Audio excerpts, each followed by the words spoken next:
Okay, good. Let's move on, guys. And I won't call it a breakout, but I might call it a comeback. Small caps. Look at the Russell 2000 today, by the way. It's up 1%, best performing major index. It's up 4% in the past week. Jim Lebenthal, it had been red hot earlier on in the year. Then it collapsed. Everybody said, well, the small cap run is done. It looks like some new signs of life, even as, by the way, Morgan Stanley taking down their U.S. GDP estimate today. What's your take on small caps as a group?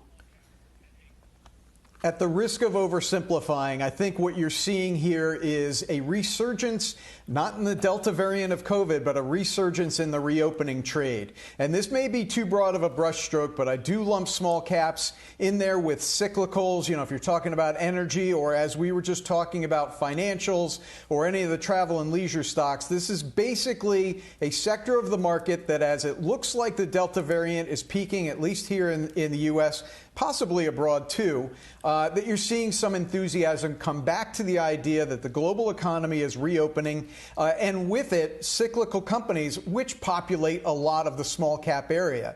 Also, another way of putting this is that as fears, at least on the margin, subside about the Delta variant, risk appetite is picking up, and people are saying, where can I get the biggest bang for the buck? That's always small caps. I agree with this, by the way. I think we're early in an economic expansion. I've said that. That does favor small caps. I think when we look back on this year, we will see that the last 4 months just looks like a consolidation in an otherwise upward trend in small caps.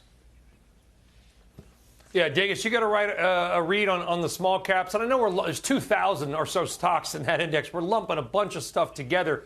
But really, it is kind of a macro cyclical trade on the American economy. Most of the companies in the Russell 2000 get 100%, which is all of their sales, from the domestic United States.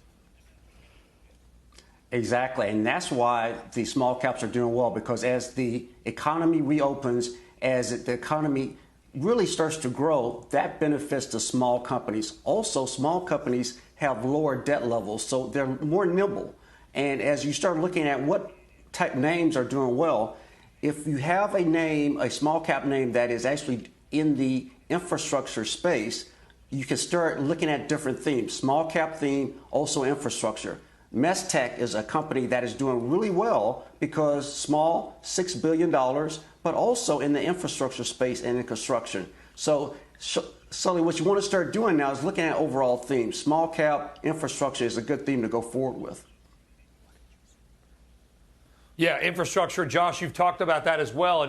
And you mentioned that you thought that ChargePoint was kind of more of an infrastructure play as well. We don't know exactly what's going to happen with the infrastructure bill. Got to get through the House. No small feat. Looks like something that will get done.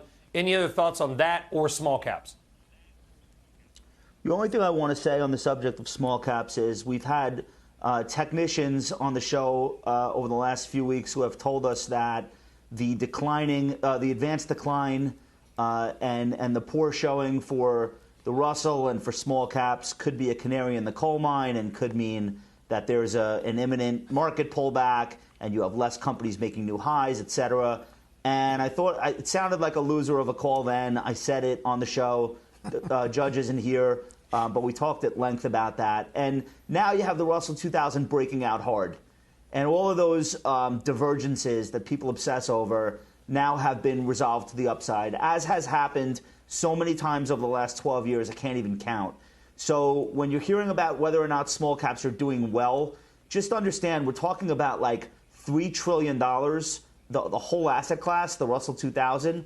That's like Apple plus a quarter of Google. It really isn't that important. It's not a canary in the coal mine. The divergences aren't a good market signal for timing.